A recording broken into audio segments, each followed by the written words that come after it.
So last week we talked about the grid view layout and we talked about responsive design and how to do, regular CSS and print CSS. And this week we are going to be focusing on our third responsive layout.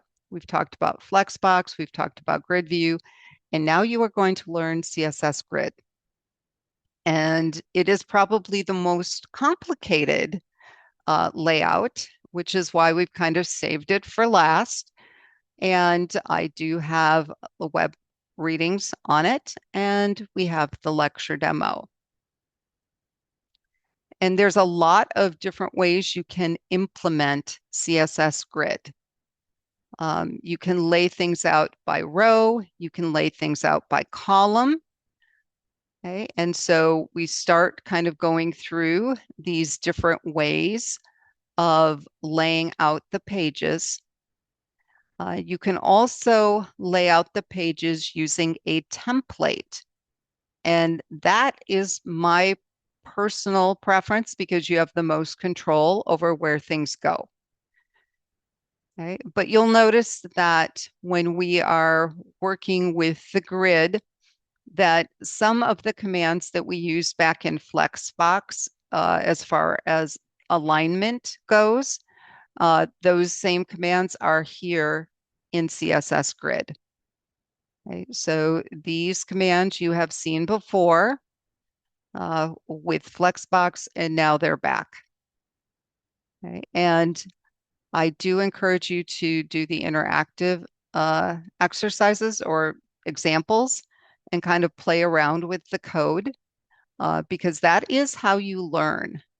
So, I mean, you can see we've got align content start, space evenly. I've got them all listed here. Okay, and so you can kind of take a look at this example.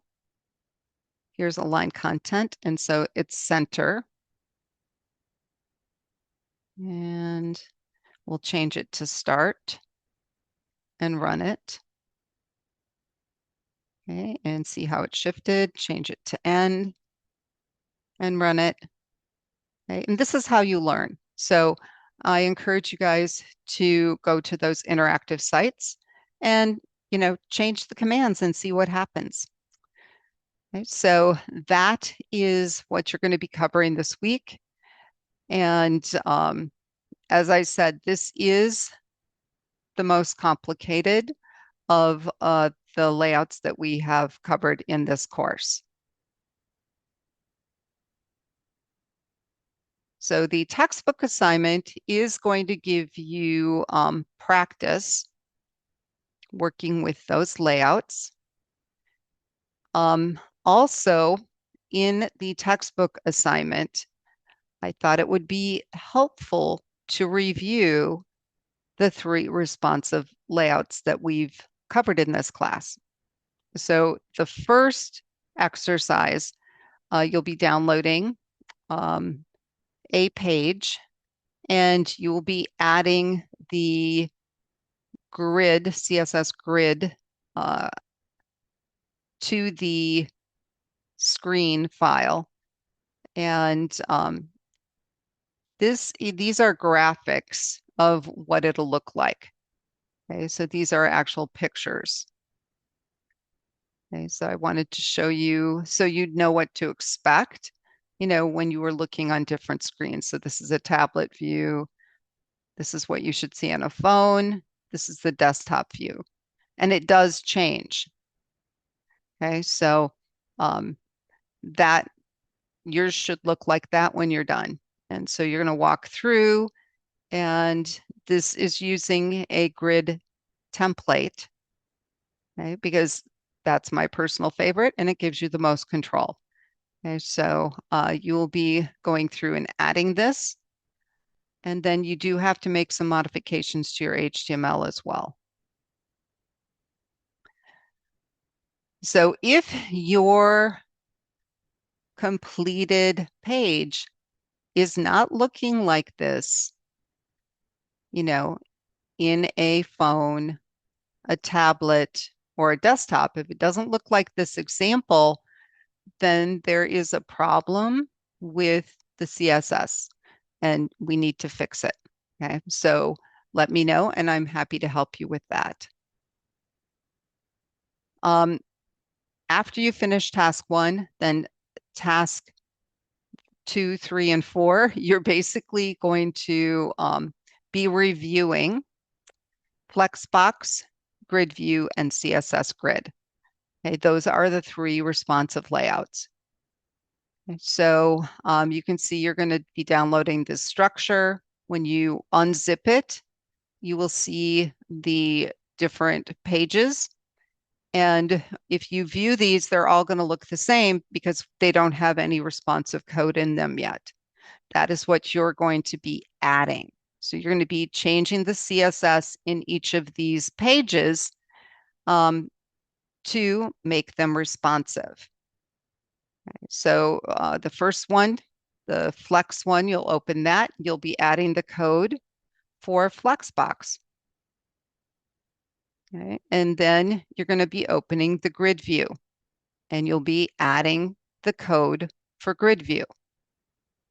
And then finally, you are going to open CSS Grid and adding the template areas for that. Okay, so that is the textbook assignment. The lab assignment is going to be similar to what you did last week. And I've got way too much stuff open here. So for the lab assignment, you can actually take the content from last week and you're going to need to remove, the grid view. And you're going to be adding or changing it to CSS grid. So my examples, you'll notice, are the same examples from last week, but now they're using CSS grid. So I kind of reused my content. So this is the exact same content and it's responsive.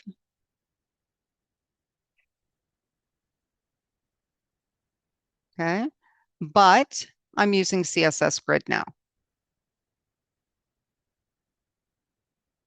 Okay, and this also is using CSS grid, but I implemented it a little different. One of them I'm using columns and the other one I am using the template. Because there's more than one way to implement CSS grid. Okay, and then here's my little mythical creature flip thing. Okay, and using CSS grid. Okay, so you certainly can reuse your content and you can use this as the foundation for your term project. You can either use this one or you can use the one that's got grid view. Okay, and you'll notice that the requirements for your HTML are pretty much the same as last week, which is why, if you decide to kind of reuse your code, you're not going to have to change the HTML. The only thing you'd have to change is your CSS. Okay, it's got this pretty much the same print requirements. Okay, what's going to be different is your your screen CSS. Okay, and then you'll be adding those links to the assignment page, and you will be done. I would like you to showcase your responsive page either from this week or last week. Okay, and so this discussion forum is for you to share your page. Okay, and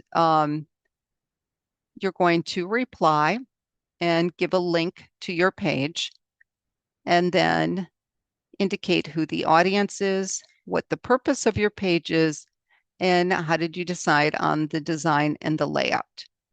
So if you grouped certain things together on the page, why did you decide to group them that way? Why did you choose the color scheme that you did? Why did you choose the graphics that you did? Okay, explain your design decisions. And then I want you to review other students' posts and reply to one of them. Okay, and this way you guys get to see what other people in the class are doing. You can actually get ideas from each other. And because these can be the foundation for the term project, it's kind of fun to see what people change in the term project.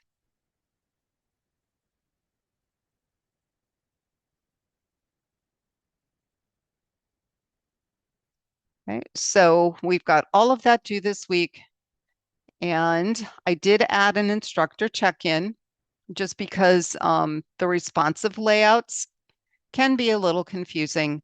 And if you are confused or if you have questions, this is a great opportunity for you to ask. So the agenda for this is there anything that we've covered in lessons 1 through 11 that you're confused about? What part of the course has been most challenging for you? And is there anything I can do to make it easier? Okay. And you can come into any of my live stream hours. You can attend live stream for this class if you are an online student. Pop in on Wednesday night at 5:30. That's when we have lab, and we can go into a breakout room and we can chat and I can give you the points. If you can't attend the live stream office hours or the class, then you certainly can, hit text and answer the questions right here, or you can send me an email.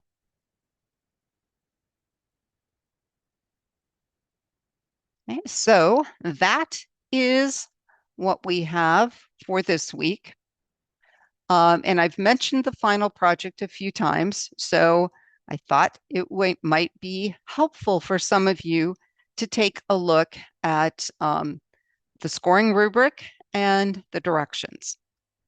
I think the checklist, the scoring rubric, may be most useful because this literally just says what the requirement is and how many points it's worth. Okay, without a lot of words. So this is something that you can kind of look at and check things off to make sure that you have everything included. Okay, and there is a JavaScript requirement, and we will be covering JavaScript next week. Okay, so I've got the full-blown directions here. I've got a video here that kind of covers all of it. Okay, but you can actually look at the requirements this way, or you can look at the checklist. Okay, so that is everything that we're working on. If you do have problems with your responsive design, let me know. Make sure you transfer it up to the web because I'm going to need to see it, and I'm happy to help you.